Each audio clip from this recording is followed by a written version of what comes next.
Les salles de spectacle ont été parmi les premiers lieux à fermer leurs portes en raison de la crise sanitaire. Des mesures qui ont eu comme conséquence un coup d'arrêt brutal de la saison en cours. À Montigny-le-Bretonneux, le théâtre de Saint-Quentin en Yvelines estime la perte financière sur les recettes de sa billetterie à 150 000 €. Pour l'instant, on essaie de procéder pas à pas. Par exemple, là, je travaillais ce matin avant que vous m'appeliez sur la possibilité de décaler certains des spectacles à la fin juin, mais on travaille quasiment que sur des hypothèses. C'est ça qui est très compliqué en fait avec cette période, c'est qu'on travaille avec des hypothèses diverses. Là, par exemple, l'hypothèse, c'est de se dire que le théâtre pourrait rouvrir au public vers la semaine du 22 juin ou la semaine du 29 juin, auquel cas on essaie de décaler certains spectacles prévus en mai au mois de juin.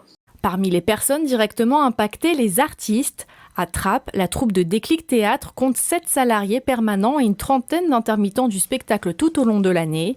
Ils venaient tout juste de présenter leur dernier spectacle au public écran noir quand la crise sanitaire a débuté. Mais c'est quoi cette blague là? C'est quoi cette manière de désintoxiquer les gens? L'arrêt net des activités a soulevé dès le départ, pour nous, la question des salaires des intermittents du spectacle qui se sont trouvés privés de travail du jour au lendemain. Privé de salaire et privé d'heures, puisque le calcul des heures est très important pour le statut et les renouvellements des statuts des intermittents du spectacle. Est-ce que malgré tout vous gardez le sourire, j'imagine? On va garder effectivement le sourire et une démarche positive. La crise sanitaire qui est d'ailleurs source d'inspiration pour de nombreux artistes. Confiné dans son appartement à Vélizy, l'imitateur Stan Bennett partage chaque jour sur les réseaux sociaux une vidéo.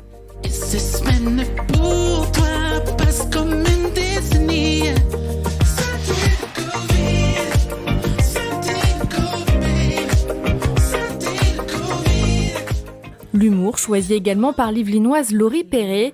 Faute de pouvoir être sur la scène du Théâtre République à Paris, elle partage régulièrement ses conseils confinement et sa vision de la situation. Je ne sais pas si vous vous rappelez, il y a quelques temps, on était quand même en train de se faire livrer de la neige dans les Pyrénées. Et là, il y en a un, il a fait la goutte de trop, la bavure, il a bouffé un pangolin. Et on en est là, coronavirus. Vois comme la course au sous nous rend idiots. Les saumons d'élevage sont sous antibio.